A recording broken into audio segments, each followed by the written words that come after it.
Hi, Billy the Artist here, back for another drawing video, and this one is what graphite pencils do you need to survive and draw the zombie apocalypse that we're now in. Anyway, this character is one of the zombies from Plants vs Zombies, and we're going to do just a pencil drawing. We may do a colour one with him using felt tip pens, but I just want to go through all the kind of basics of graphite pencil drawing and what you can use. Now this is kind of really what I use a lot, and again, if you want to just skip to the lesson, there'll be a banner here and you can just jump forwards to where the drawing lesson is, but this is the equipment kind of that I've used over a long period of time to do my drawings. But I kind of use these pencils and these ones for my main work, but you can get other ones here.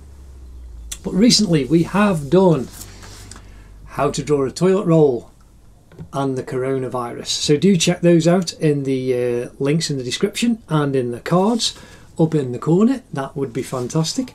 And again, this is like using just the basic techniques, again using these pencils. This one was using the pencil, the 2B, my trusty 2B, to get started, and then we used basic felt tip pens to colour it in, just a black marker pen around the outside. So again, check out those and learn the basic techniques, and we'll be doing a lot more, so do like and subscribe, click the bell to be notified for all the new videos. There's going to be lots more. I'm going to be making the people who've wanted the Harry Potter ones very happy soon. But these are the pencils that I use for all of my work. So if you do check out the painting and drawing time lapses or the portraits time lapse, these are the pencils that I've used over time. Now these are Staedtler, these are Faber-Castell, they're a better make. Derwent, this is an electric eraser. Now this company, Rexel Derwent, they make high grade pencils as well, but you can use things like these. These are cheaper pencils. There's no name, there isn't even a marking on them for what they are, whether it's HB or whatever. This is your standard school pencil, the Norris. This is a Helix Oxford HB pencil. Now those two there are, and this one here, these are called clutch pencils, and again they hold a 2mm lead, very very thick leads. So all of these are just the various drawing tools, but you can start with the pencils that you have at school. It's that simple. And we also have the grades. This is the kind of overview essential guide. Now when I'm doing my drawings, I use 6H through to 8B. I've got a 9B here, but that's just because that pencil does exist. I don't really use it very often. But I also use most of the time, as I say, my trusty 2B pencil, and that's that one there, and a 4B, and I use the 8B. Now the 2H, 4H going the other way, you can go to 8H, means hard, HB, and the B means black. So as you go to the left, going from HB down this way to 8H, it means hard, and it gets lighter and lighter as you draw. So this is how the pencils work. The B means black, and they're kind of softer and creamier, but you get deeper, darker tones which you can utilize and use. And the blacker you get, the harder it is to erase off afterwards. So if you really scrubble in with the pencil, you won't get it all off. So you've got to be careful to leave white showing through if you want that. Again, like I say, these clutch pencils are very good because you just get the solid lead in and you can replace those, and you can get those in different grades too. Now all the different companies, they don't have a standardized recipe, even though they're fairly close, their own recipes. So Staedtler is unique, Faber-Castell's, that's their own, Rexel, their pencils, I haven't got any. Theirs are kind of black with a red tip, and I think they used to do like a red one as well with a gold band around the top. But the pencils all have their own characteristics. So even though a HB may be similar, it will be slightly different, and you'll get used to it using a particular brand of pencils. Now I always, from my art college days, used to use these Faber-Castells. But then I got into using these Staedtler technical pencils, so I thought I'll give their pencils a go. And they do feel a little bit different. The way they react on the paper is different, and even the paper that you use. So this is a smooth Bristol board in the background, that we're going to do the drawing of the zombie on, but I also use this Dale Around paper, which is just, it's a cartridge paper, so it's a little bit creamy. You can see the tone is a little bit different. And that's what I did the toilet roll on. And again, I like the tooth of the cartridge paper, and that's a favourite, again, going back to my old art college days. So with a pencil though, you've got to keep sharpening it, so you can use the little hand sharpener, or you can use one of these. This is a rotary desk one. Now I've got a big humdinging electric pencil sharpener that you plug in, it's massive, it's about this big. But you've got to keep on sharpening the pencil. Now these, the reason I use these is the line is fixed, so it's 0.5 of a millimetre.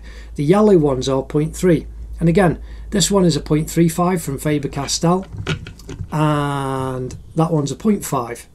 But there's also cheap ones, again, no name make. This is a 0.5, and that's got a 4H lead in it. And this one, mechanical pencil, doesn't even say on what the, oh it does, 0.5, that's a 0.5 as well. But they are cheap ones, so you can actually get cheaper technical drawing pencils as well. I think these are about £8 to £10 each.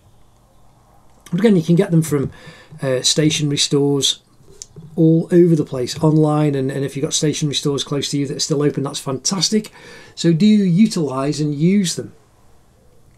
But these clutch pencils, the lead to sharpen them, the ends of these, I'm not sure about the Stettler ones, they are a new toy that I've been playing with, but this one, the ends come off and you scrape them in the end, just basically run that around on the end and that'll sharpen it up.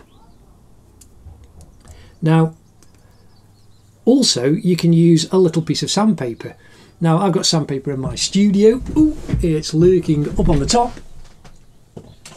It's floated off somewhere, but I did have sandpaper, and that's what I would sharpen them up, and you could also sharpen your normal pencils to a fine point. But Stettler produced this amazing little sharpening tool that does sharpen the pencils, and you can just literally just put that in and you can hear that sharpen it up, and it sharpens the edges up, and that's a fantastic little pencil sharpener. You just have to be careful when you put it in. Now,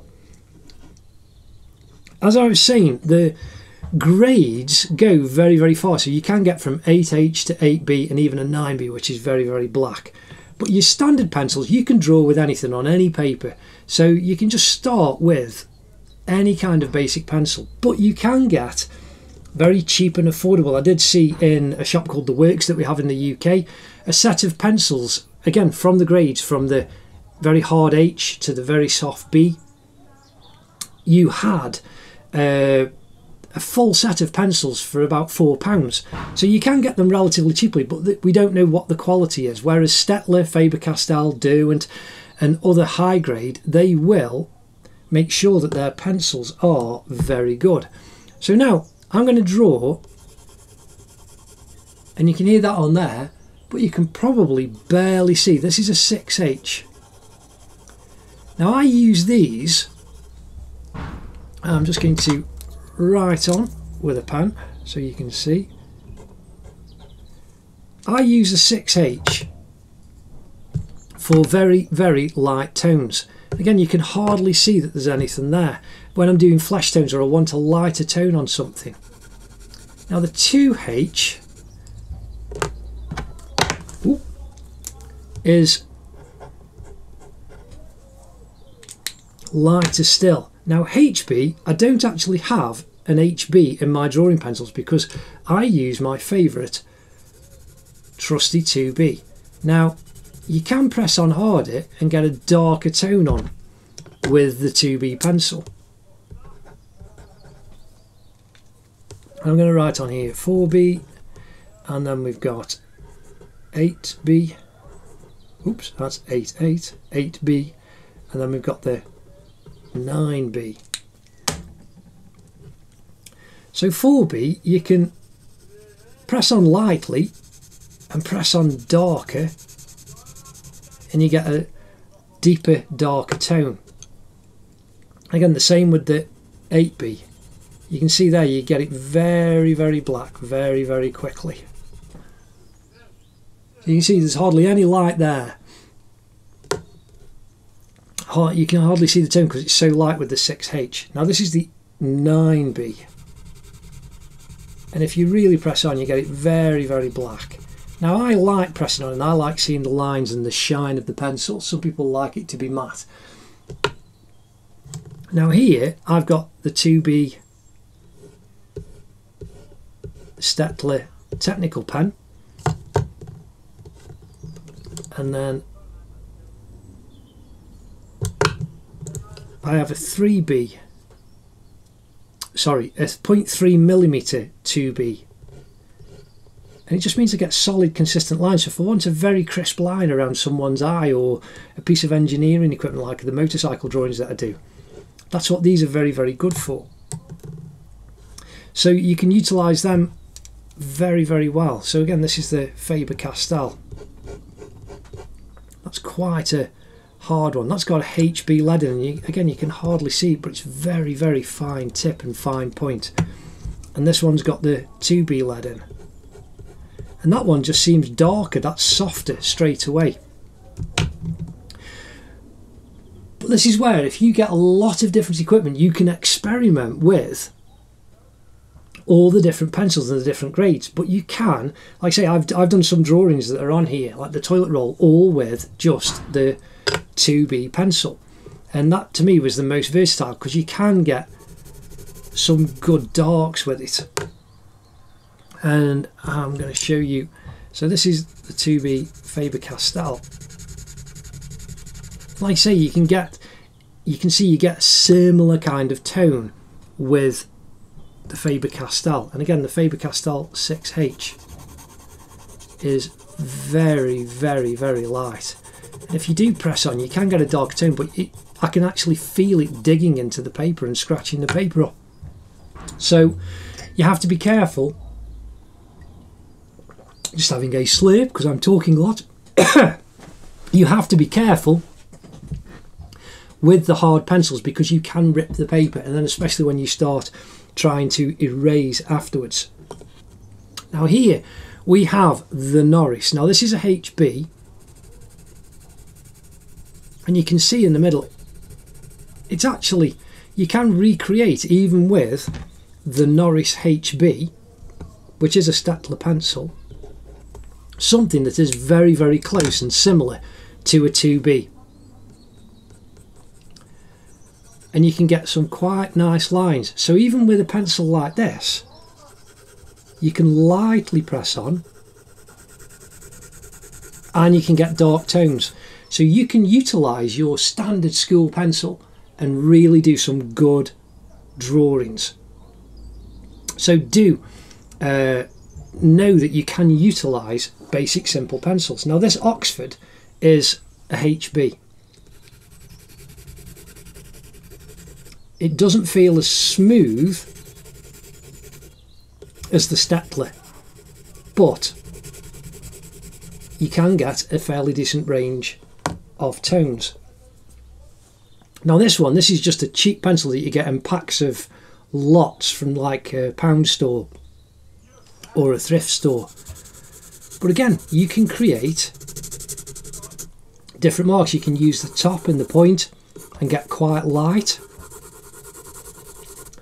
And you can use the side, like you can see there, and generate good dark tones. So I hope that that is showing you that even with cheap pencils you can still create good art. So do use and utilise that. Now when it comes to erasing or even smudging, when it comes to smudging first, you can use your finger but you'll get dirty. You can use pieces of toilet roll or kitchen roll and you can just smudge and spread it around, or you can even get these paper sticks. Now I've got, you kind of get fatter, but I get these sticks that are in a length and then I put them in an old pen holder. They're about that long normally, and they are a vital drawing tool. So they are a good thing that you can use as well. But to rub out, I use a Daler Rowney putty rubber. Faber-Castell do them, it comes in a nice little case, and you can squeeze these to a point that you can then erase slowly, and you can even dab and mottle.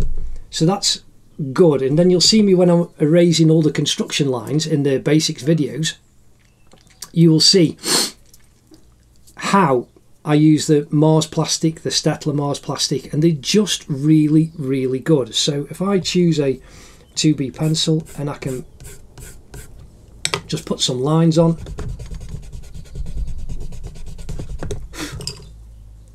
it just allows me to rub out a large area quickly, and I really like those. Now again, Faber-Castell, that's a PVC free one, this one's a dust free, but these are different erasers that you can get. And just like with the pencils, all I can say is have a go and experiment. Oh, need a bit more water. This is a Mars plastic that's in a pen holder, so again you can move it out as much as you want. Faber-Castell do a similar one that you can oh, I don't know, that's not actually an eraser. I don't know what that is, I thought that was an eraser, but it's something completely different. Get rid of that now. Derwent have got an electric one, but it's been so long since I've actually used this that the rubber is broken and I don't know where my spares are. Oh, excuse me. So, all I can suggest is that you actually try lots and lots of different pencils and find out what suits you. But if you've only got a basic set, then just enjoy your drawing. Use basic equipment to create really, really good art. And in a minute, we are going to crack on and draw this zombie. And I will be using these blue Stettler Mars Lumograph pencils. And again, I really love using the Faber-Castell, so I may end up using these again. And you'll see on some of the time lapses I've done that I've used these pretty much for years. And I just love them. I love the way that they work. But I actually preferred these blue Stettler technical pencils.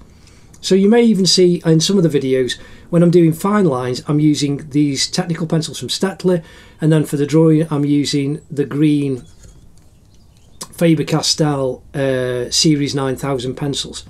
So again, experiment and have fun. But know that you can use any pencil that's got the grades that you want to experiment. You don't need the whole range. You can do if you want. If you want to do hyper realistic, you will move from 8H to 6H to 4H all the way down. But you can get varying tones. But I got used to using a 6H, a 2H, a 2B, a 4B and an 8B. It suits my style. So anyway, I'm going to clear this off and then we will get on with drawing our zombie for this zombie apocalypse. But this is all the equipment, you know, this is essential equipment that you will need to do your drawings. And even paper, I will just cut back on paper. I know that this is like a hot press Bristol board, and that's a Daler Rowney sketch pad. You can get cheap sketch pads from thrift stores, Costco, supermarkets, but even just a sheet of paper out of that you would use for printing, your A4 paper for printing. It's very thin, it's about 80 GSM, very, very thin, but you can just draw on it. It's absolutely fine. So do know that you can use lots of equipment, whether you've got a sketchbook, sketch pad, or anything like that. Enjoy and enjoy being creative. But we are now going to get on with our zombie. So now we are going to draw our zombie. And to the best of my ability, I'm going to see if I can do it all with this absolutely unbranded, unmarked pencil. So we're presuming it's a HB, but this is as basic and zombie apocalyptic we can get. Now here we have the grid. This is an A4 piece of paper. Check in here for the dimensions, but again, it's just divide it in half from top to bottom, from side to side, and then do the same thing. You want from there to there, half and half. But again, the actual dimensions are in the banner here. And we're going to be doing our zombie using the grid as a kind of set of reference points, but also using shapes. So again, check out the link in the cards and the descriptions for how to draw anything part 1, the absolute basics. You want to draw a bird, a bee, a flea, a tree, a horse, a house, or anything else, including our zombie in this zombie apocalypse, that's what you need to check out. So do check that video out and share it with others. But now we are going to draw our zombie. So, as I say, I would normally be doing this with my trusty 2B pencil, but I am not. So we are just putting a rectangle in there. That's for his left arm. Now we want from there to there, and this is the side of his jacket going up to his head. We are going to put in a box, big kind of rectangle. So we're going to end up with our cubist zombie. So there's a box which covers the whole space for the head. Here we just want a nice big circle. Again, you can see the light. It is quite faint. Well, this is because it's a 2B. It's not my usual 2B pencil, but we are having a go with this no-name pencil to see what we can get. So we want another circle for that eye. Then we want here, we want another rectangle, which is going to be his mouth. And then we've got a little square there, which is going to be that big tooth, another square there, another one underneath, and then we've got another one there. Now, here we want another little rectangle, which is the bottom of his chin. Now, his tie, we've got a V here. It's just dead simple. Just draw a V, like a capital V. And then come up, and we've got that second one. The second line makes the tie going up, and we can add all the collar and that stuff on in a bit for the detail. Now we want a rectangle there for the cuff. We want another rectangle there for the cuff of his left arm. We can then do his shoulder up. Now the hands are rather interesting. You can see it's all inside this section here. So what we're going to do is, there's one rectangle, that's the bulk of his hand. Then we want a little rectangle for part of his finger down to his knuckle, and then another rectangle for that one. Same here. There's part 1 and part 2, another rectangle there. Same for this one, and then another rectangle for his third finger. Now again, little one and another little rectangle for his little finger. Now this hand coming down, we just want a little rectangle for the wrist. Then where his thumb is, we want another little rectangle for where the thumb goes. Then we want, again there you can see it's like a C, a very edged C, but there's the finger. And then we've got the second finger in, then the third finger, and then his little finger at the back. Again, we can put the extra detail lines on in a bit. Now, his leg behind, here we have a rectangle and another rectangle going up, and we need to extend the jacket. So here we've got a rectangle just past this construction line that we're using as a reference point, and you can see it kind of comes across nearly to halfway, and we can build that up a bit. Now his leg, it's amazing. We've got, I'm just going to put a little square there. That's his kneecap. And straight away, you've got a little rectangle there for his leg, his thigh going up, well, what's left of his thigh. And then we want a little rectangle for his ankle coming down to his boot. Another box for the top of the boot. And then I want another box for the side of the shoe there. In fact, I'm just going to draw a full big rectangle there, and we know that the foot is going to fit in, and we need to bring that over a little bit more.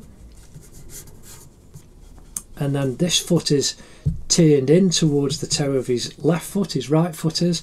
So we've got the front of the foot and we've got the back of the foot, and there you can see we've got the box. So very quickly but very lightly, because this is a nondescript pencil, we have our zombie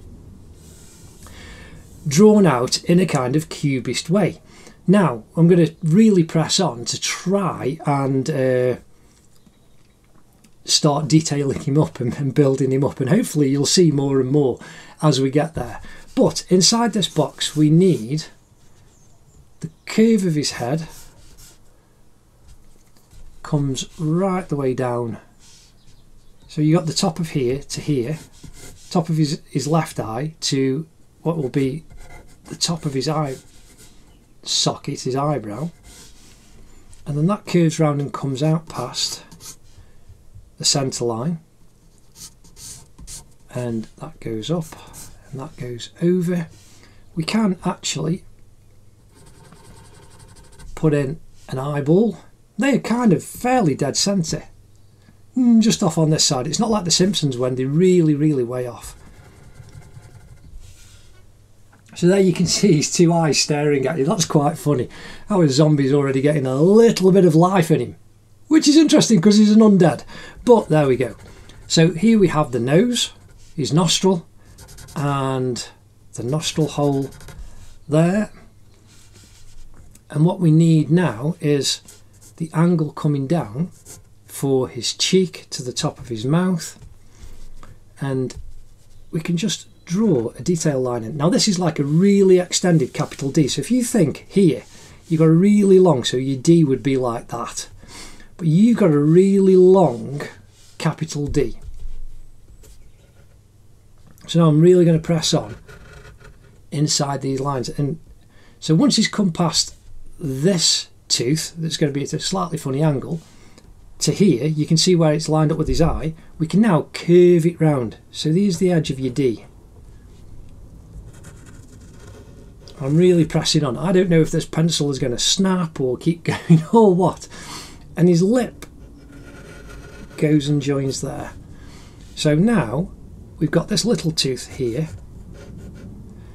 and you can just slightly angle it a little bit. This tooth here is a little bit higher, and you've got the two sides coming down, and then you've got a little V at the bottom, and you've got a little bit of gum showing, and he's got no tongue showing at all. Now this big tooth here isn't square, but we just put a little square in to give us the actual positioning. So you've got a slight angle there. On this side it's curved, and then you want a slight curve coming under, and then you've got a little bit of gum line going up, and the same to the side of it there. Now this tooth again, it's not square, where we just put a little square in to give us the positioning, and we can see that we just want to, you can, if you want, just put a little square in again just to give you the direction of where you want that to go. Now the diagonal line goes down, but it is an actual flat tooth, kind of level with this tooth here. It doesn't go up. And then above this tooth we didn't put a little construction bit in. Now you can see his mouth is just starting to appear. He's already looking rather groovy, and he's loving having his portrait done. So you've got the edge of his mouth coming up, and you want that edge coming around, and then here you want to do his cheek, and that goes right the way up. Now his eyes are actually perfect circles. Again, this is, oh, there we go, that's the pencil just broke because I'm really pressing on. So you can get templates if you want to do a perfect circle, but we're just doing a nice drawing. I've got to use my pencil sharpener to see how much of this pencil actually survives. But because it is a HB, I am having to press on quite hard to get the tone that I'm after, the really dark tone. And that's why the lead broke, because I was really pressing on hard. Now here we've got the edge going up to the, is where his eyebrow would be, the corner of his eye socket. And now we want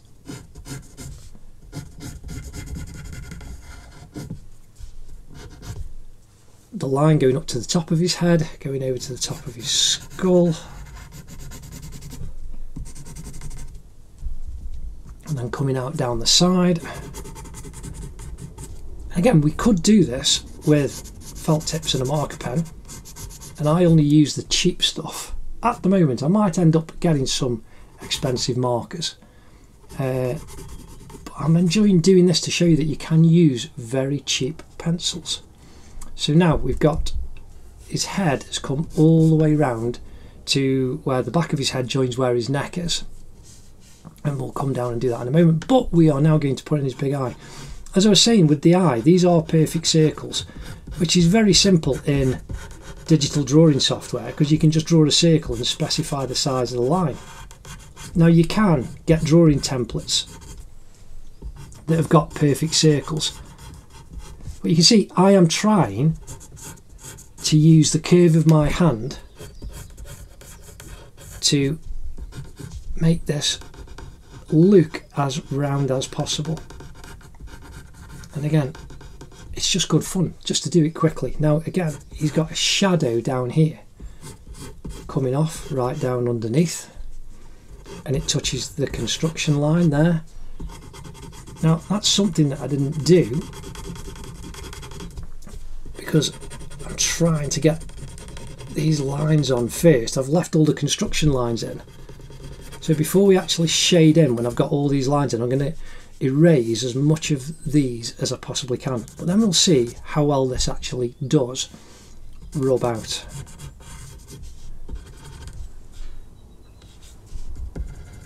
And we've just done over 10 minutes so far, but already you can see we've got a really nice, quite happy zombie having his portrait done.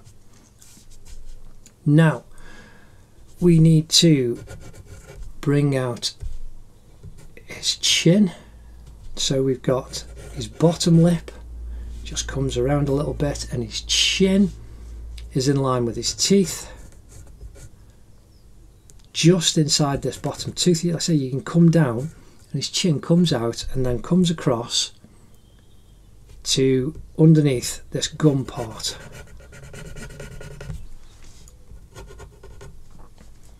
Now we want the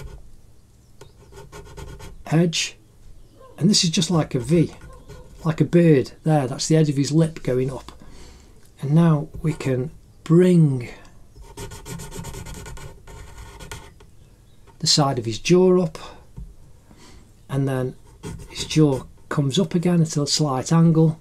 And then we've got here, there's this little flash. This is like his cheekbone, and all it is a very spiky S. So if you think you've got an S shape there, so you can do an S first, just draw an S, and then you can do the spiky solid lines over the S.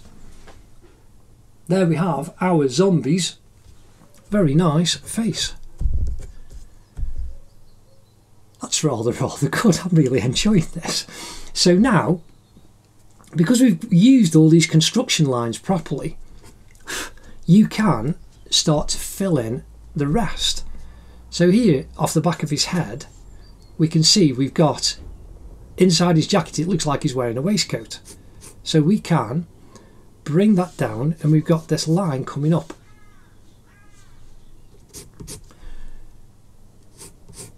So we need that to join about here, and like this comes all the way down to past his arm. So imagine that line goes through his arm, and that's his waistcoat jacket going up. So now what we want is to actually refine the arm a bit, so we can actually see that the actual arm is inside that rectangle, and it comes out and across. It's a bit closer, so we can bring that up and curve that around. I'm just going to, I erased off okay. So now we've got his elbow. We can see his elbow comes down through this part here, but he's got a hole in his jacket where his actual elbow bumps out. So here, there you go, I've just drawn a D. I have literally just drawn a capital D. And then what you can do is we've got a little spike. There's a very sharp V, and then we've got another V there, and then we bring the line out for his elbow, and then we've got another V, and that's his elbow. And then just slightly curved right the way up to the back, we've got his arm, and then you've got a fold in the jacket. And then the jacket actually comes down slightly to the right of the centre line. And then you've got the cuff of his jacket. We've got a vertical line there, and this comes up, and the top part of his cuff is kind of in line with this part here. So if you come down, that's your kind of reference point. And then we can bring the cuff down and curve the cuff up. Now we can see right over from the tear on his elbow, we've got another V there, and then so you've got, it's a bit like an S, but again you could draw an S but then do it sharp points, or a backwards Z. And then this comes down to join the cuff, and then we want to draw right the way up to where his jacket goes underneath the back of his skull and around the back of his neck, and that joins onto his coat. So there you can see his left arm is really starting to take form and shape. So now what we want is, within this box we can refine this a little bit. The jacket only comes out to about there. And we want a little curve flowing all the way up to there. So you've got his shoulder and the part of his back, and it comes down and it just curves slightly. So I'm following the flow of my wrist.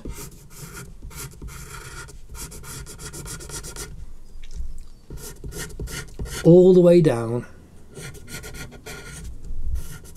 to the edge of his jacket.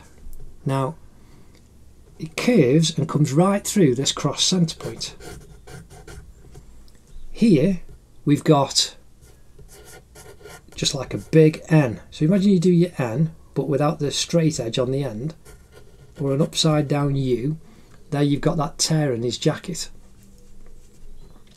So here now we can come to the bottom. You've got a V, which is the edge of his jacket to his waistcoat underneath. Then we can draw a line up, and then a V, and then a little rectangle, and then another V, and then a line back down, and then we want the curve following the rest of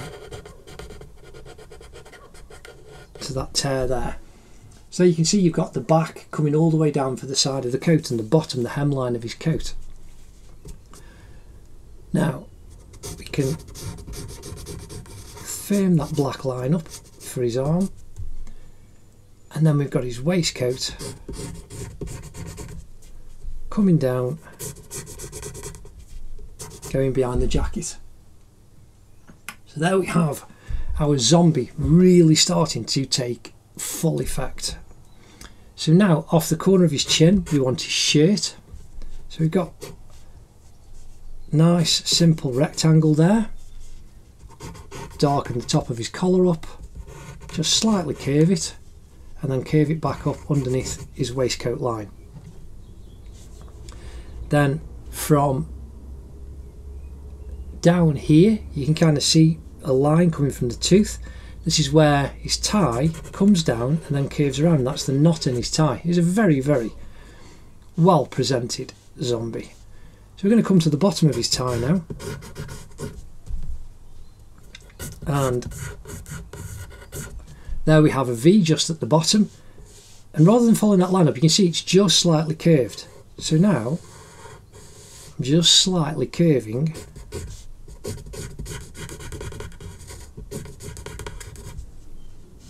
his tie, and again the same on the outside part. Now you can see he's got 1, 2, 3, 4, 5 lines across his tie, and one of them is fortunately right on this centre point. So there's 1, there's 2, and then you can kind of split that one. There's 3, and there's 4, and then there's 1 right at the bottom. Do a line just above, and I'm turning the pencil as I'm drawing, because if you just hold it solid you'll actually blunt it, whereas if you keep turning it you will have a slightly sharper edge as well. So there are the lines, and we can add that tone in a bit in between. When we've got the rest of the zombie in, we will complete the tone to actually build up all of our zombie. I'm just trying to get in all of this pencil line. Again, you can see this is just a cheap pencil. No brand, no name, doesn't even say HB, 2H, whatever it may all be. And we're just doing a really good drawing. So now in the centre of this cuff, up to here, behind the tie, we've got a V. We've just got a sharp point like a dagger, a long V. And that's his waistcoat on the other side. Now we've got the inside of his waistcoat jacket that comes down, and there you've got the chest of his shirt. So again, up above the tie you've got the chest, so imagine that line coming through, and it comes up just past this white line on his tie and goes up and joins underneath his chin. And you've got the edge of the waistcoat, and then you've got the edge of the jacket coming down to just above the white line on his tie. Again, when you draw and you look for these reference points, and that's how you're able to actually make everything work. Because it's like a dot to dot in a sense. So now we've got this curved cuff, and it's inside this construction line that we've got. So I'm drawing the edge of the cuff. On this side it's slightly higher, going up, and now it's curved inside that rectangle that we drew earlier. So I'm curving it up. My hand's inside and I'm using the natural curve of my wrist and fingers. Again, the top of the cuff goes up and joins just underneath the white line, and on the other side it comes out just slightly above. His arm is fine there, but we've got the edge of his arm coming up to that construction line on the centre by his tie. So there we've got all of his jacket in, and his arms down to his hands. Now his hands are right in the foreground. Now you can do the stuff in the background first and work foreground, so we could do his legs, but we're just putting the lines in, so I'm just going to keep going and moving around. And people think hands are difficult, but you've seen how we've put these shapes in first, and it makes it very, very simple. So now we've got all of these shapes in for us that are doing the work. So now I am going to start from this side, and you can see that his finger is actually on the centre line, and we've got, oh, that's very, very thick. Did that a little bit too thick.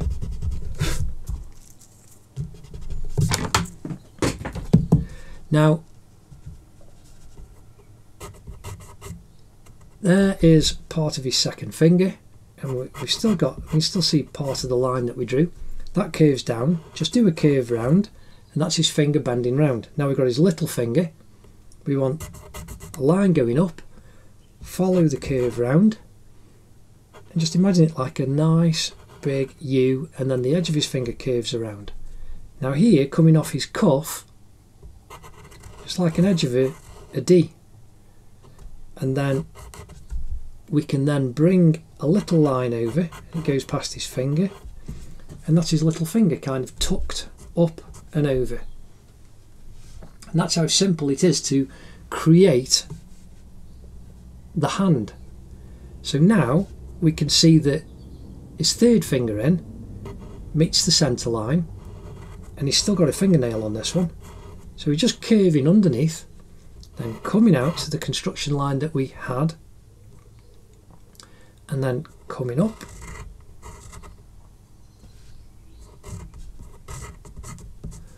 I'm just going to erase that out again, very, very thick. And then that comes up, you've got a slight little gap in between.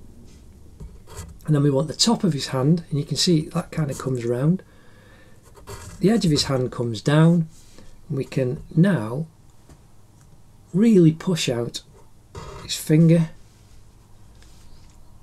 And we need to just move over the construction line, so I'm just correcting these earlier construction lines. And that's what you do as you go along. The guides to help you.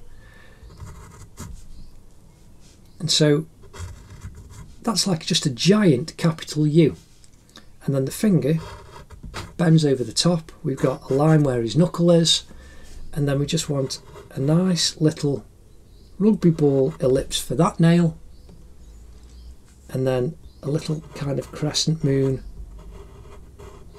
for that nail. And that's how easy it is to actually get the hand in. And so now we're going to do his right hand. So here we can see it really touches the knuckle, his third finger. So it was close there when I had the original construction line. So we've just got to move everything over. But we can see that this knuckle is in line with where the finger joins the top of the hand. So we know that that's correct, so we've just got to space everything out to make it work correctly on the actual drawing. So now what we need is to build out the thumb. So the thumb is like a big C, and that's coming up there. So you can see you've just got a big C there, and then you curve it right the way around. So there's his thumb, so you've got a big C and it curves back up. And then we just want a slightly curved rectangle for his thumbnail. And then you've got a V, literally just a V for the crease in his hand. We've got the edge of his wrist coming down, and then you've just got a D. And you can see how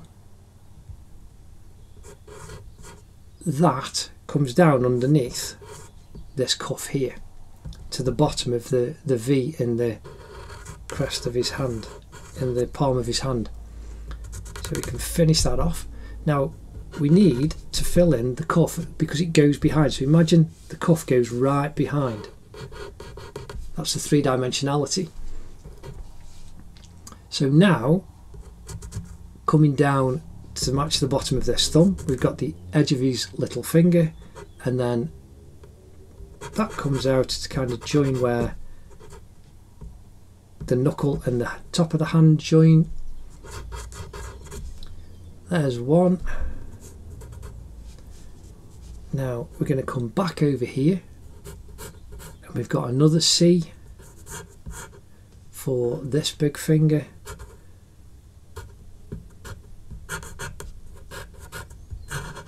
And then we just need to curve that around. And then the next finger in, the same. And you've got another C there. And then finally another kind of C, and then curve it right round. And there's his third finger to his little finger. So there we've got the hand fully drawn in and down. So now we can come over and we can do his legs into the background. So we can see here from these lines, I'm going to rub that out a bit because that needs to be a little bit over.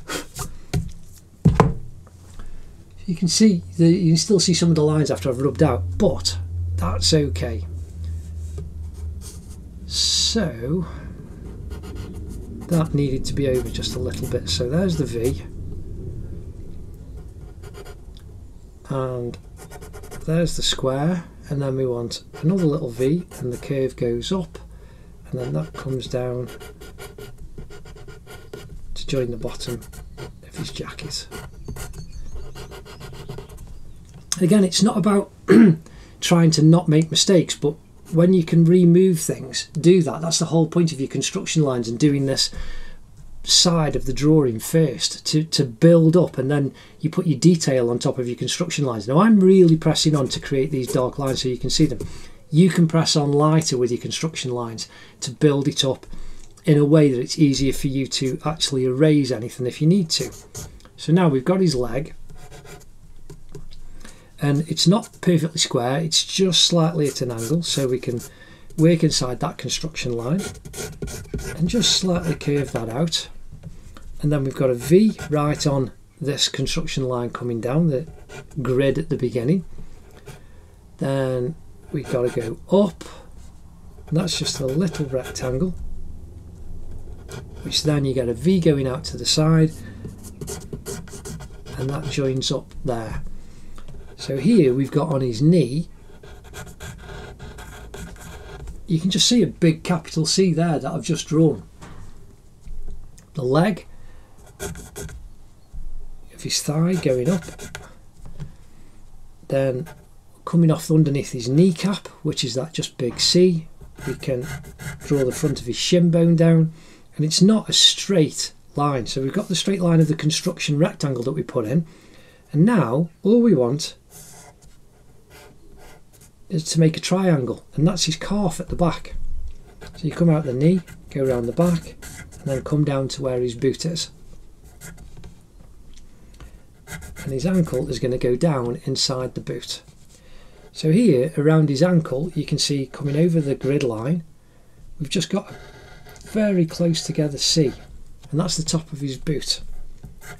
And here now we've got another V shape for the edge of his boot, and that goes right the way around to the back, and then we want that flick coming out. Off where his ankle is, we've got a little V there, and then we've got two V's coming out, kind of halfway into this section here. So there's the first one, and then the top of the raggedy boot.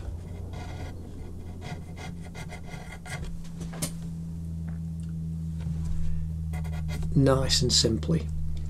So now we've got this first one here, we can do the bottom line. We've got, which is a lace really, but it's just a rectangle. So here we're just drawing a rectangle quickly and easily, and now we can actually darken that down, and we've got two V's, 1, 2, and then that joins down, and then his boot comes over, so we can come down from where that lace is, and we can see we've got a line. So I'm just drawing a little construction line in, and that's got to go up to where the point is on that boot, on the edge of the flared bit on the back of his boot. And now I can draw that down, and we can curve this right over to the front.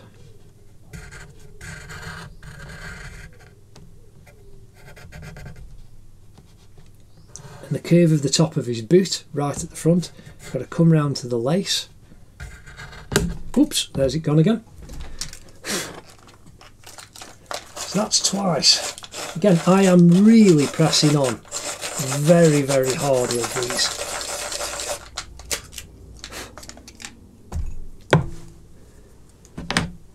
Probably more than I should.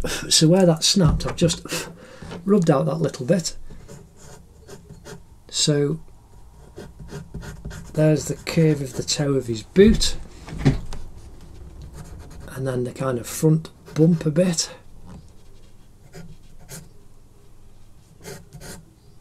Is just slightly curved, and you've just got a nice L shape there, and then this comes through. You got like the heel at the back to the front of the sole. So that's the line to the front of the sole. The heel is just, again, nice simple rectangle shape. And now we can join these parts up of the kind of, it's the bottom part of his trousers that's dropped off, hasn't it? That's what that is. This is the bottom part of his trouser that's drooped down over his boot. So that's basically the hem of his trouser line at the bottom. So that comes off at the back. Again, that's just a sharp D point. So if you're thinking like V shapes, it's very, very simple. So there you've got the trouser that's actually separated and come down. Our zombie is quite a complex, wonderful character. So here we've got his turned in knee.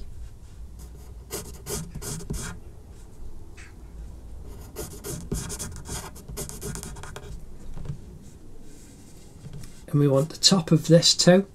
So here we can see we've got this box, the front of the little rectangle that we did for this right foot that's turned in. So we can do the upturned part of the underneath of his sole.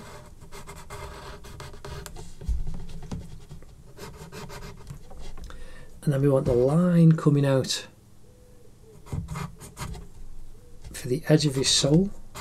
Again, a little rectangle, and then just follow the shape up and over, and this will join right on the top.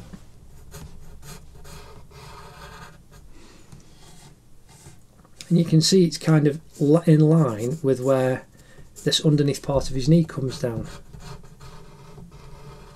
That's the front part of his bumper, of his sole. And then we want the curve of the toe of the boot comes right over.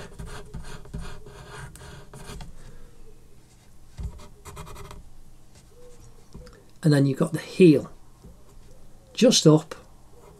So we want a little rectangle first, and then we want the curve coming up to join where you can see that part of that lace. And then we can thicken those lines up.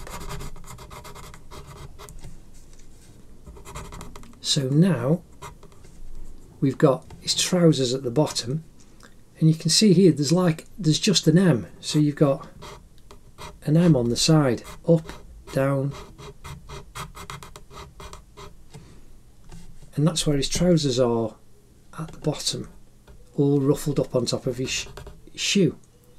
So there we've just got a V going up, and then we can curve connect the shim part of the trouser there, and then we can curve connect the back of his trouser up to his finger. And there you can see we've got that outline down, but we're missing a couple of little bits now. So what we need is his wispy little hairs. So there's one there, second one there, the third one that's just kind of pointing up and going there, and then we've got a little cluster here that's inside the centre line. So we've got one going up, and then the second, and then the third. We've got one on its lonesome, windswept back there. We've got a little V there. And then coming off here, we've got another windswept one back, and then one coming out. So again, just think of a C crossing over one another. This one's like an S. So we'll do this one first, coming off horizontally from his head.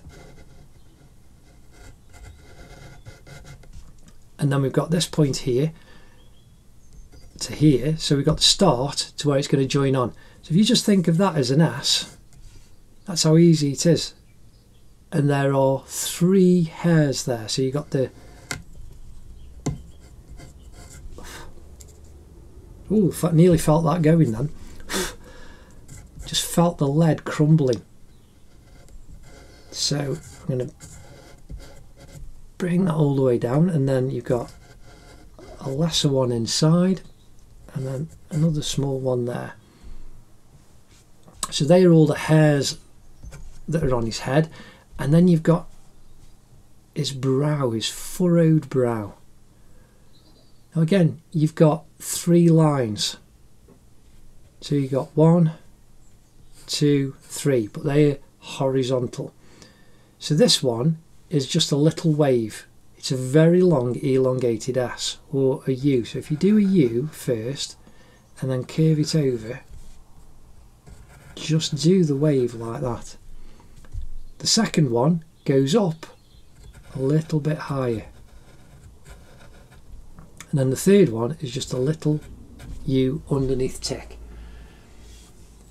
So there you can see we've got our outline completely done, very carefully, but using very, very simple shapes. Again, how to draw anything, part 1 shows you these very simple shapes very quickly.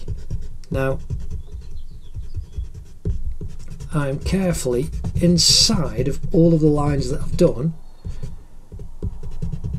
erasing the construction lines, but leaving all the outside ones.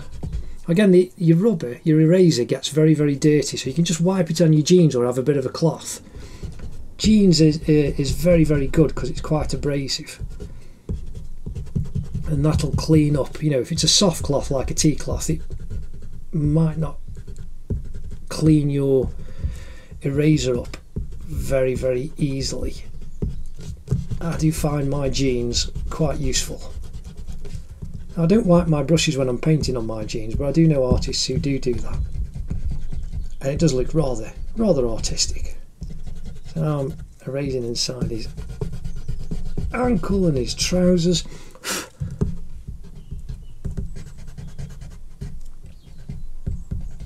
So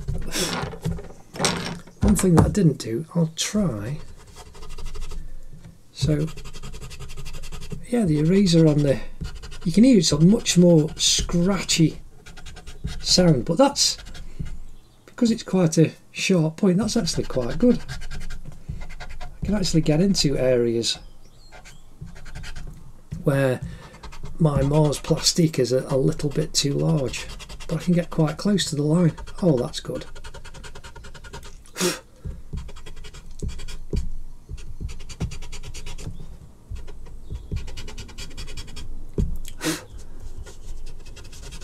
So get rid of that line going around there. So now I've just got my tissue. I'm just wiping off the erased stuff, and there we have our zombie ready to be shaded in.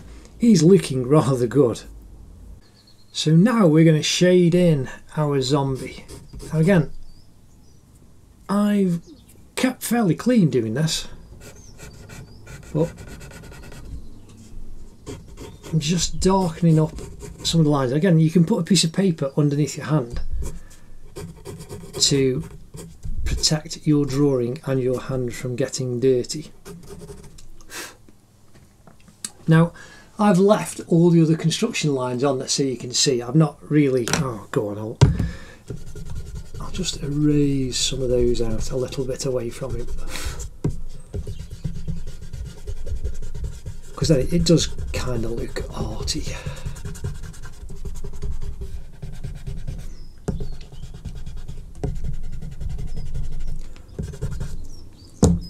So where's my brush? Again, I've just got a big old brush. I used to use this for varnishing many years ago. You can use, I used the cloth earlier, the tissue paper. And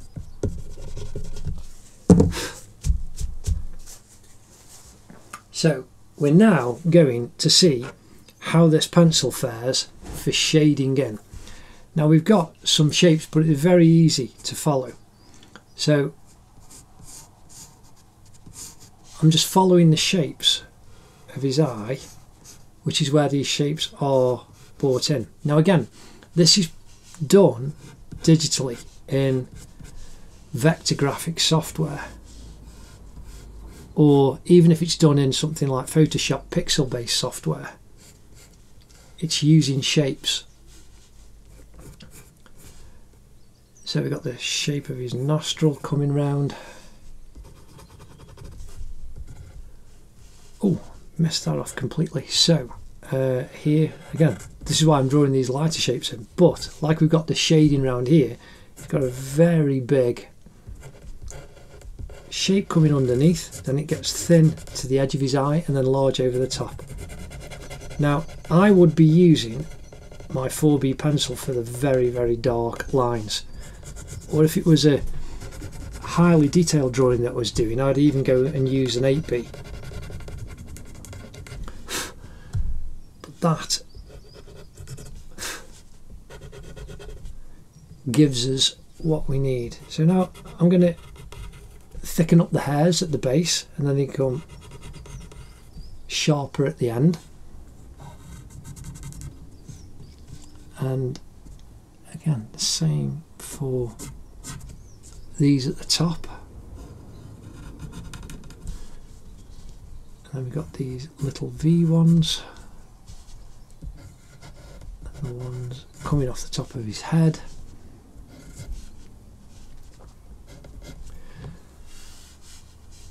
We want a line coming off for his chin there, following the side of his mouth down, his lip, top and bottom.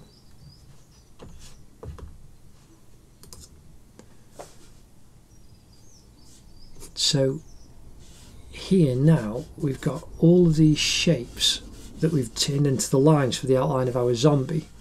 And again, his hand has got the highlights on, so we can just follow, and this is like where the light is, and this is the shading underneath his fingers, hand here, side of his thumb, side of that finger. Again, down the trousers we've got coming off his hand, coming down, and then we've got two sharp V's, and then the same going down. We've got 3 layers of tone. Off the boot here,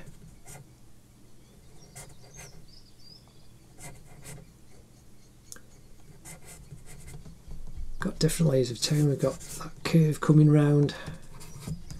So now we need to tone everything up. His legs got the same, so you've got the shadow caused by the trouser, down the back of his leg, around his calf, and then underneath his kneecap. And even his eyeballs, so we've got a really, you need to just leave this white here. And then you've got, following the inside curve of his eye, a very big crescent highlight, and the same on the smaller eye.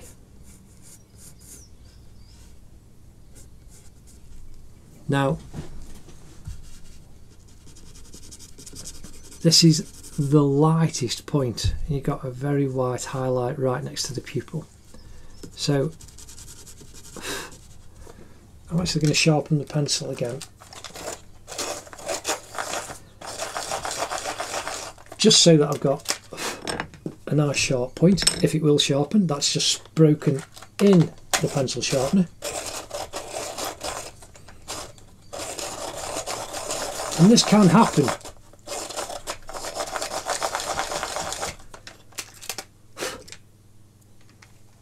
With cheap pencils, the leads can not be particularly good.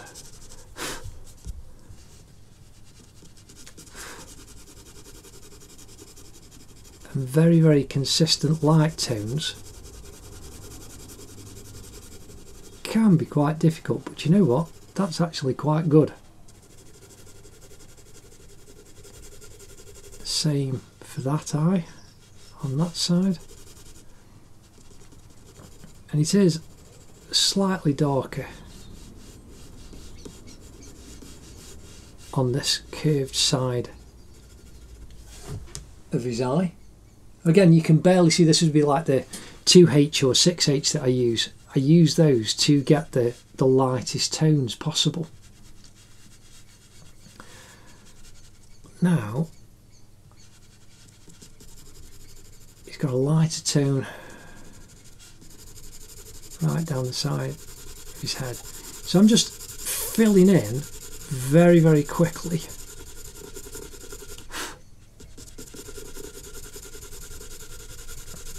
A lot of tone all the way across his head. Just trying to match the tonal quality, or going for a kind of middle. And you can see the lines that I'm doing. Now the bonus with the more expensive pencils is you can actually get a nice consistent tone all the time.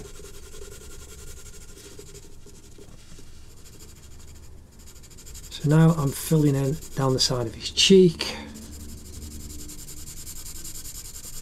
down the back of his head.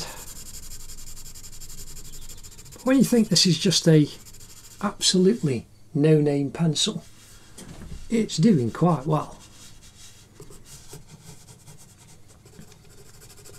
So again, I'm now going to fill in his leg. I'm going to do all of the skin areas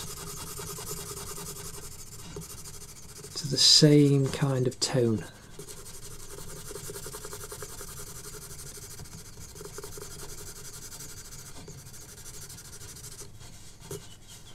And then we can build it up afterwards.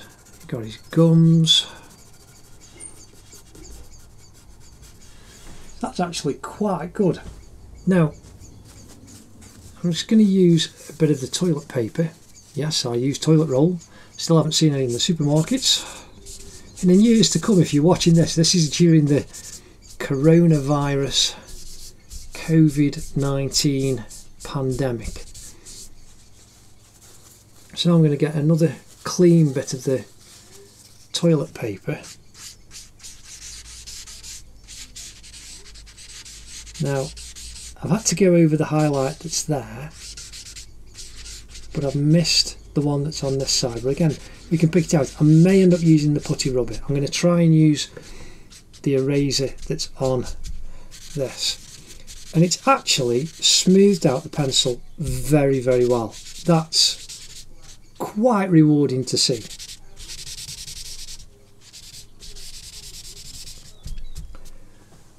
So there you can see that tone has just smoothed out quite well on that pencil. So we know that we're going to be able to do it, but how the quality will be on the darker tones, I don't know. So now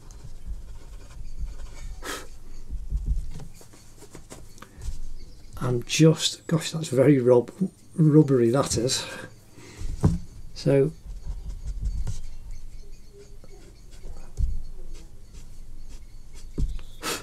and I've picked up the highlights using the edge of that. That's actually quite good. It's a bit like a putty rubber, believe it or not. It's actually quite spongy. Oh wow, that's amazing. So now I'm picking up the highlights on his lips, and then the edge of his chin underneath, the edge of that finger, that knuckle, that knuckle, that knuckle, the top of his kneecap, the front of his shin. That's actually quite good. Oh well, that was quite that was a very, very, very good surprise. And again, I'm using the rubber on the end of this pencil the way I would use my putty rubber. So now I'm going to go back in and just finish that tone up. Oh, that's fantastic. So we want a couple of highlights around on the nose.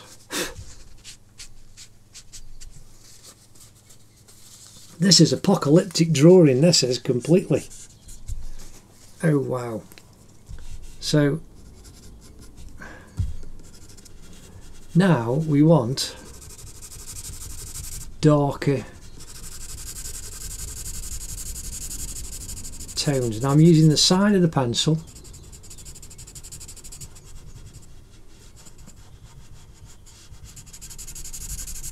to put in this darker tone. We've got underneath his eye on that side, underneath his eye socket there,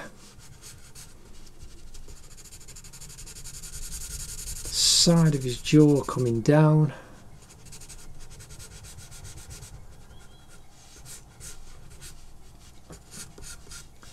and then the side of his nose.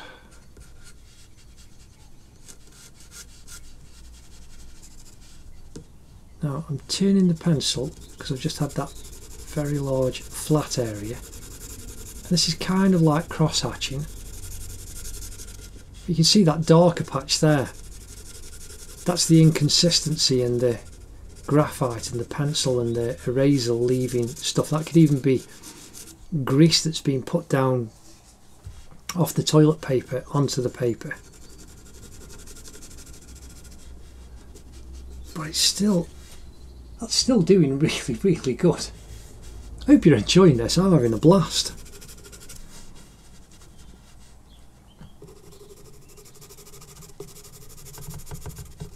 So now coming down, doing a shadow underneath the fingers, and the shadow all on his right hand.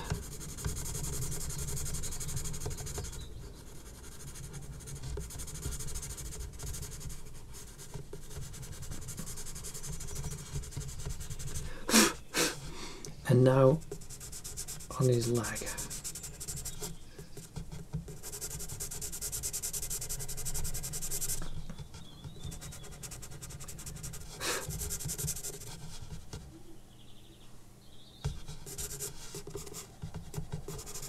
So this is very, very interesting.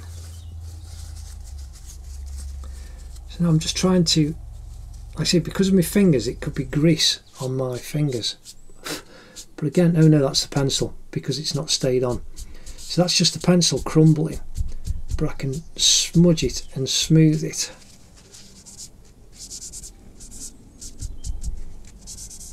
You've got that darker tone.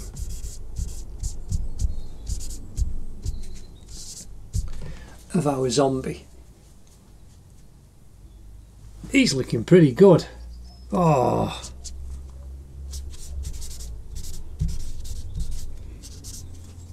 So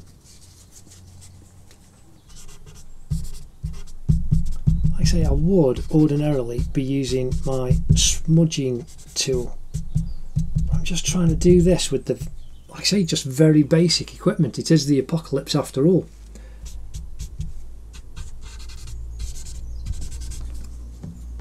Now here we've got that highlight, we've got some highlights on the side of the cheek, and we need to big up that nostril. I just felt the pencil split as it went onto the paper. That's rather disconcerting, but good fun at the same time. So there's his head and his hands.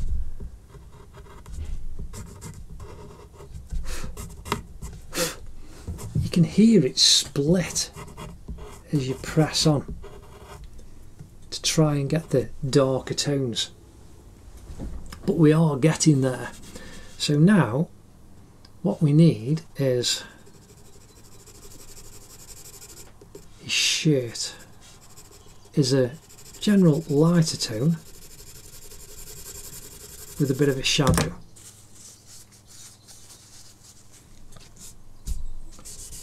So we smudge all of that in, and then for the highlight we basically draw that in using the rub-it on the top of the pencil.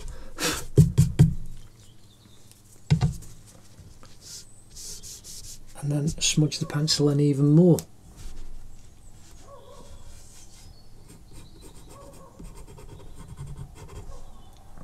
Increase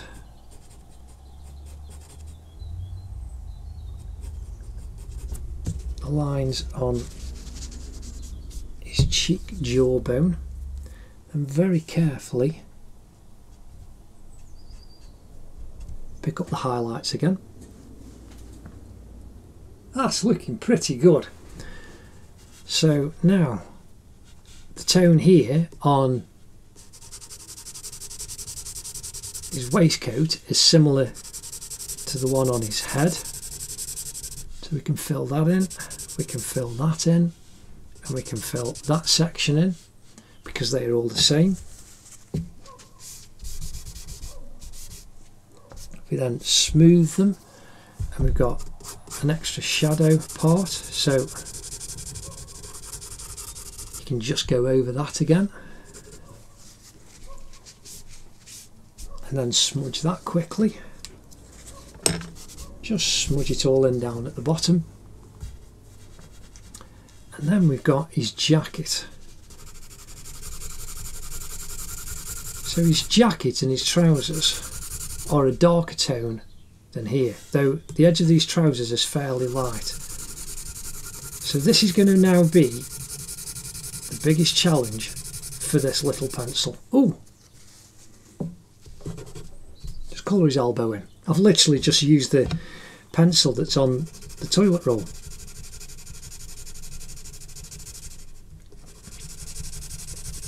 And so I'm filling the shape in quickly.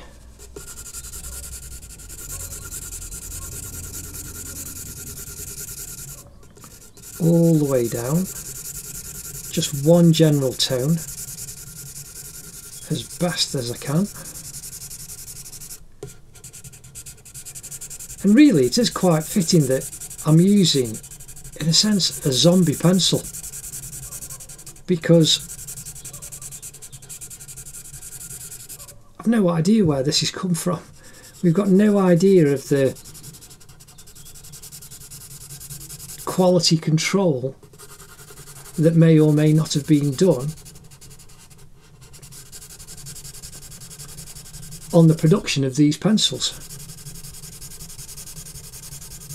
There may have been absolutely no quality control whatsoever. So there we've just come down.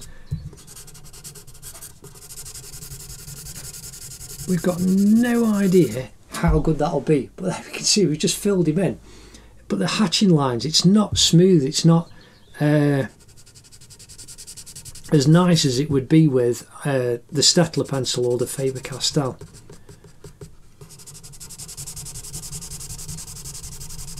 But we're doing this full drawing with an apocalyptic pencil. We're left in the zombie apocalypse. We can't go out, we can't, all the shops are shut. So you've got to use what's lying around. And this is what you can produce.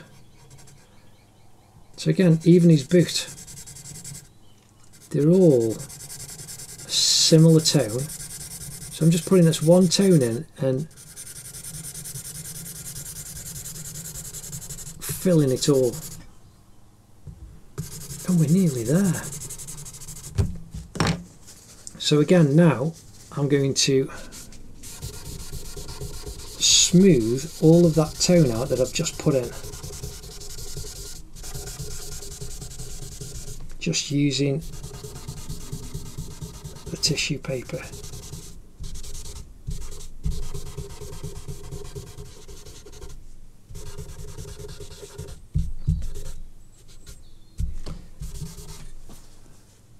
And we can see we've got a kind of mid-tone. We may be struggling, but we shall find out, trying to get this darker tone of his jacket on this next phase. Oh, I've got it, I missed a bit. It kind of will be darker. So that's the inside of his jacket. Shadow caused by his tie. And now we need to fill the tie in.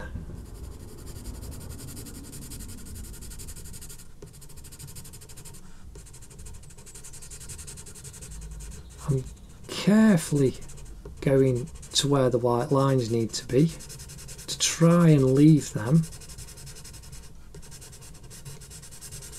Again, I would use my putty eraser afterwards just to pick out the highlights on those parts. But we have got a very, very good mid-tone in now.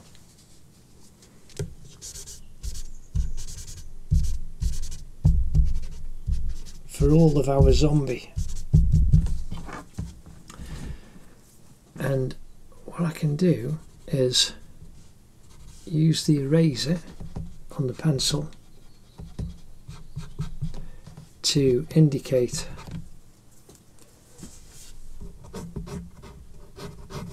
it's quite funny because it's even smoothed off the pencil lines and made them a little bit lighter.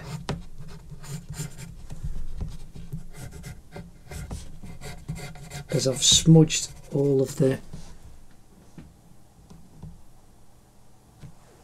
mid-tone in all over his jacket. So we can just crisp up those lines. See, that one's completely gone.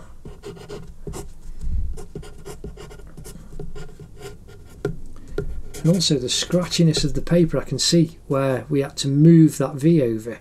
I can see where the pencil hasn't actually gone into the paper.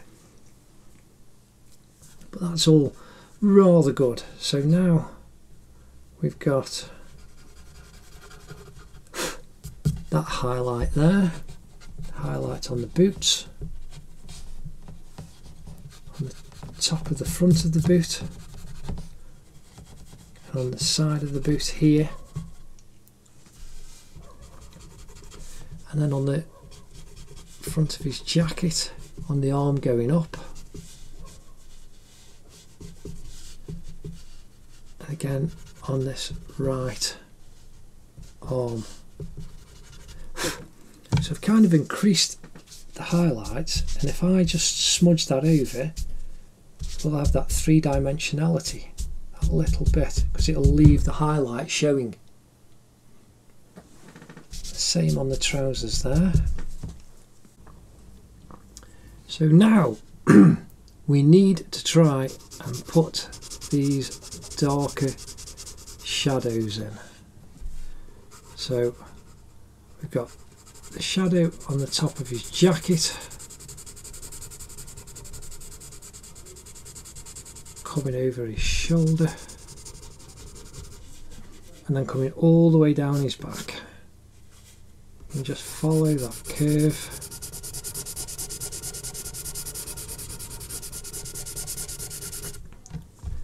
Again, I'm not using a piece of paper like you can to keep your hand clean. I'm just resting my hand up off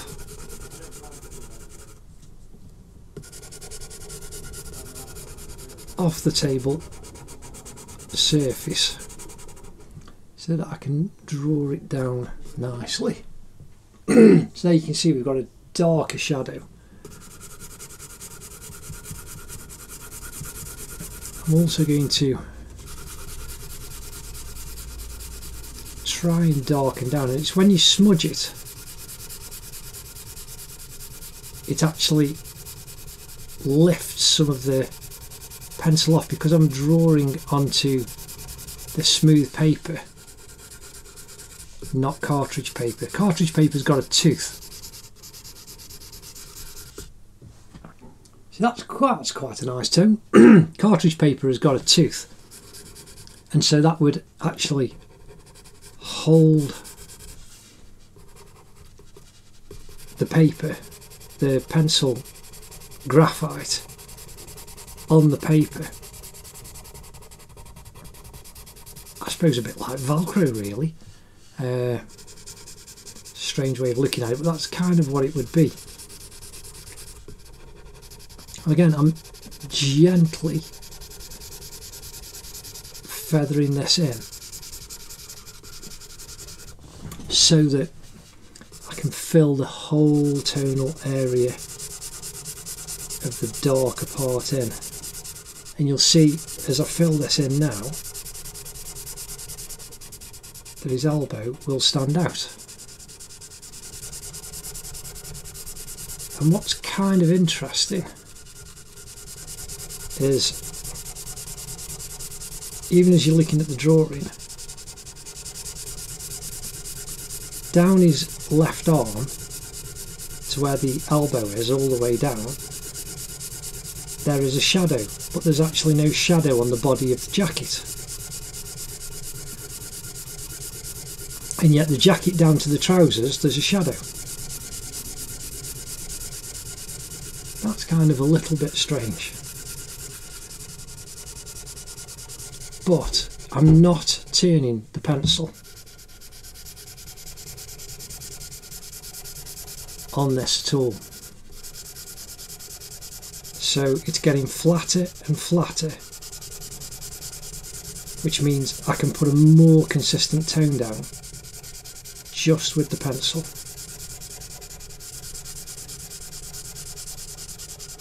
But it really isn't smooth. It does feel rather strange. So now we've got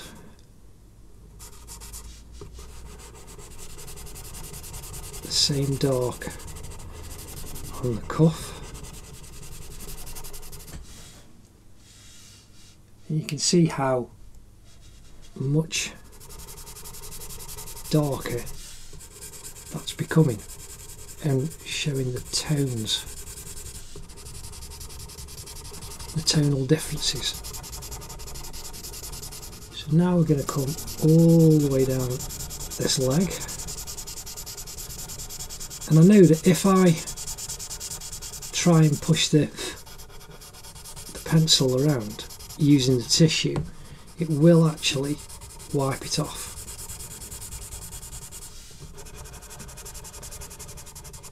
So using this in this way and not actually turning the pencil is doing me a favour. Again, this drawing with a zombie pencil is actually, it's quite good fun, because you're pushed to actually develop different techniques to try and figure out a way of making something work with a tool that you're not used to. But this is the thing, you can grab a pencil anywhere if you're out. Even an IKEA pencil. You could actually do a drawing quickly. You know, in IKEA, as you go round, you've got bits of paper that you can make notes on for your purchases, and loads of pencils in the store. And if you see something and you just think, oh, I just want to jot down that idea, you can actually do that, because it's still just a pencil. So that's the beauty of being able to draw absolutely anywhere. So here we can see his tie is now actually starting to become darker. Still trying to avoid going onto the white bits.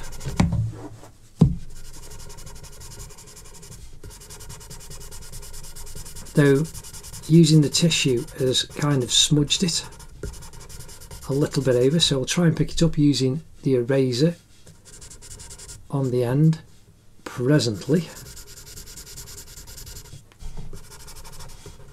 So now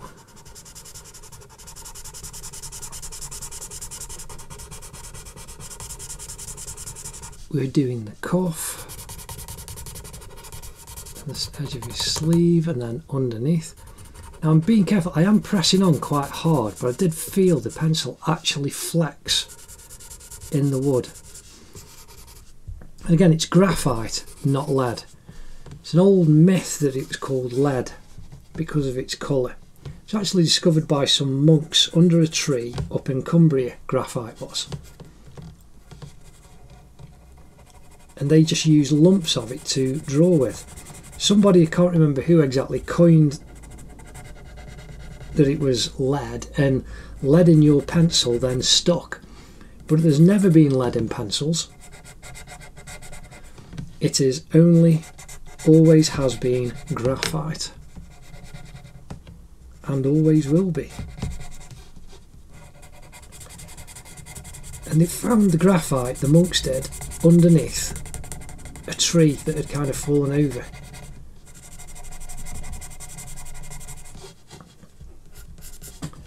So there we have the edge of the boot, and you can see a bit of three-dimensionality really starting to appear on the boot now. And now we need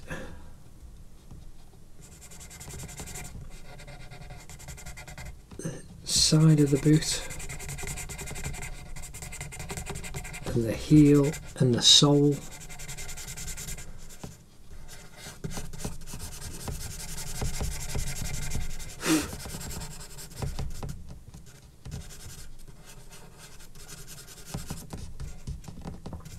Sole needs to be darker.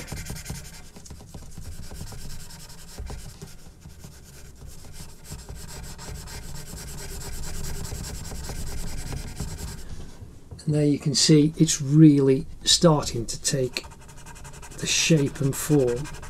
And we've just got one more darker highlight, shadow to put in. And then we're pretty much done. And just pick out some highlights, and it really will be looking something like. So now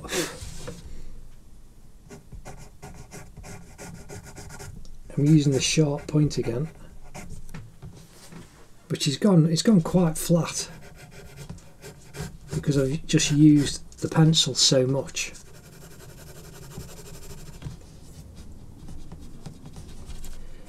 So here, the edge of this heel is darker still, and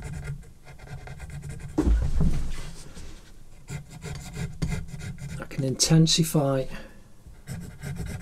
the outline again.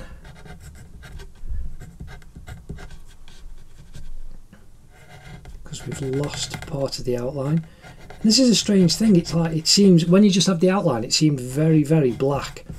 But when you start putting the shading on and smudging it a little bit, it kind of loses that intense darkness. But now you can see I've just increased that and put the tone back on to the boot. Now we've got a darker piece to the edge where it curves round. A slightly different tone on the edge of that boot, and then where his trousers have fallen down over the top of his boots, we can intensify that too.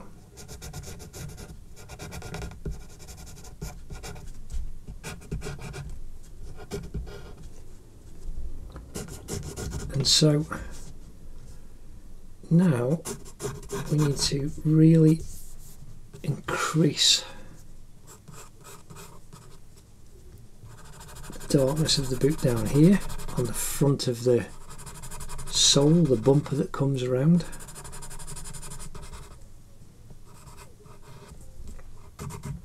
Put some definition back in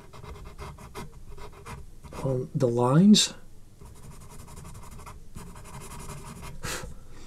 that we lost when we were smudging the shading. And that's the other thing with the better quality pencils. When you doing the smudging for the shading, you can find you get better consistency as well, even in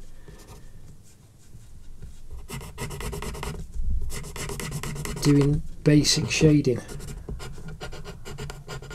So now I'm really increasing the lines around his jacket, and we need the shadow right across his leg. I'm going to sharpen the pencil.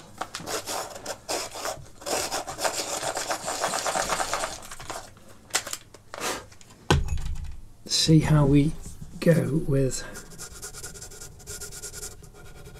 a slightly sharpened tip. So now you can see the tone increasing for that shadow right down the edge of his left trouser.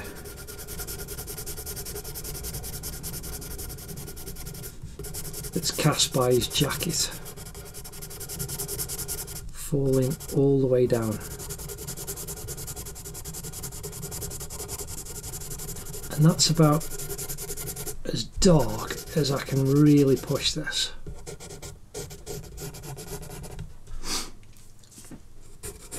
So now we've got the shadow right down the edge of his left arm, the edge of the cuff on his jacket,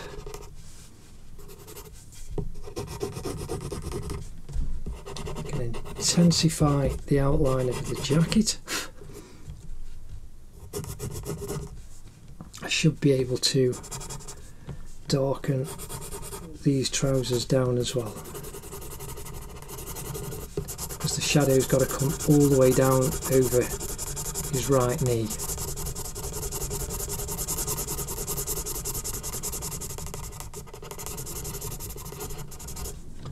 And down the right shin part. Oh, there's the pencil just split and created a sharp line.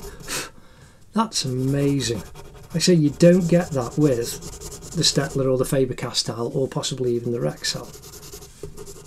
That just wouldn't happen. But here you can see we've got the darker tones even with our zombie pencil. So now I'm increasing the outlines again to make those stand out, and I want that shadow better. And he's got down the back of his jacket and across his shoulder, and then right down the back of his jacket.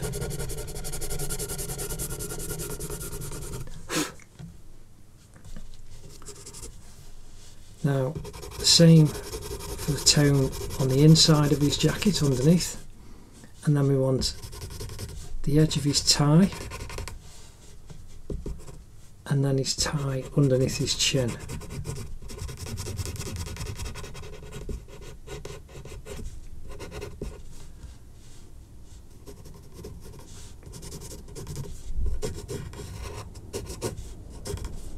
Right down the edge of the tie,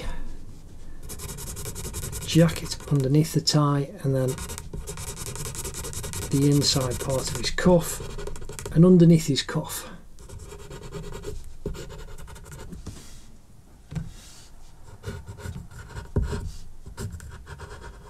Now again, if you check out How to Draw Anything Part 2, I do cover basic shading, but a lot of my other videos where I've done pencil drawings, so even drawings like Edna Mode from The Incredibles, which is all pencil, the actual quality is fantastic because I'm using better pencils. So we've got to increase the tone there, and so now I'm just using my finger to smudge this around a little bit because I want to increase the tone under his chin here to that Z part, and then underneath this eye and over the top of this eye, going right the way up to the top of his head.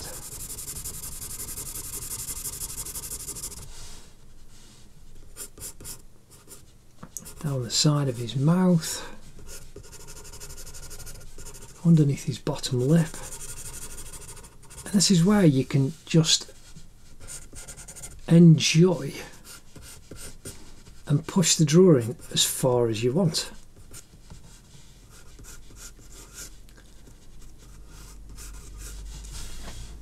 And you can keep on building the tones up, just cross-hatching very, very simply and gently. But again, the better quality pencils, you will get more consistent results through. But I'm adding these extra bits and just gently cross-hatching, and you're getting a little bit more texture and tonal quality to the drawing. Now we've got most of his head in. Now we need to really darken in his mouth so that his teeth will stand out. So this is as dark as the dark tone on his jacket. That's the kind of mid-tone. We need to fill all of this in, so I'm really pressing on. I'm being very careful because it's flattening down a bit, because I don't want it to all of a sudden break and splinter and then the pencil shoot across his lips and across his teeth and his gums.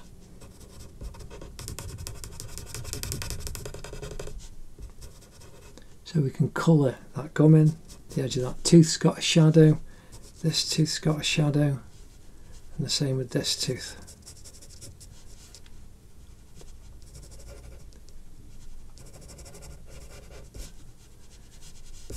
That's actually quite good.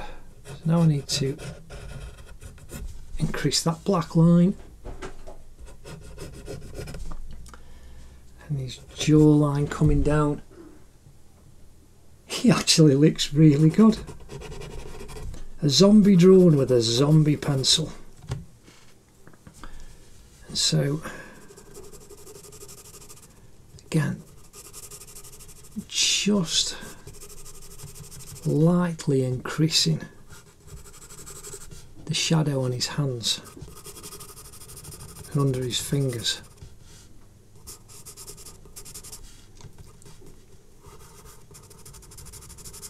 Just to give it that three-dimensional quality that's created by the shadows. So now we can increase the shadow under that hand. I hope you've had fun with this. This is actually been quite good. I know it is a long video for something that is so basic, but it is really beneficial to do something like this with a piece of equipment that you don't know. So now I'm going to try and use the very edge, there we go, to pick out the whites. Now I'm just crisping up the edge again underneath, and they are the white lines on his tie. Back in. And now I'm just going to go round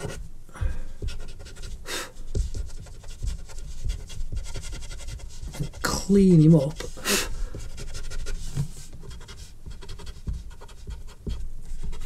Again, just using the eraser on the back of the pencil.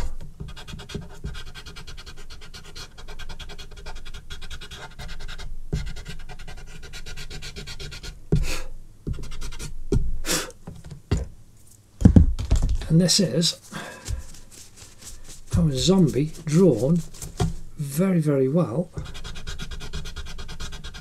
with a zombie pencil.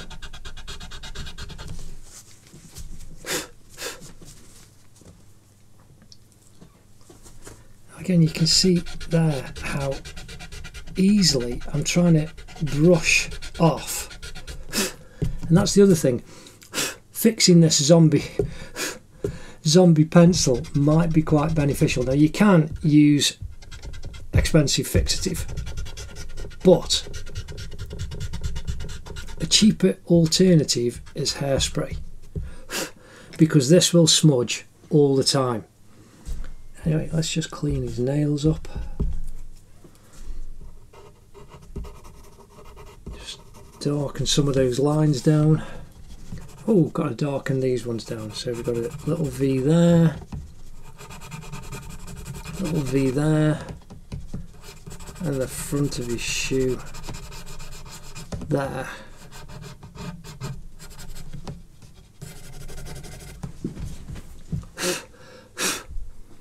Now I'm going to use my brush, because using the tissue, it's so covered in pencil that it's smudging as I go.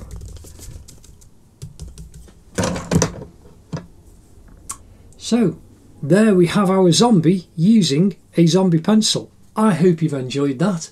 It's been really worthwhile, and it's been a good test. Anyway, please do like and subscribe, click the bell to be notified when all the new drawing videos are coming, and I'll see you next time. Have fun with your drawing in the zombie apocalypse. Take care. Ta-da.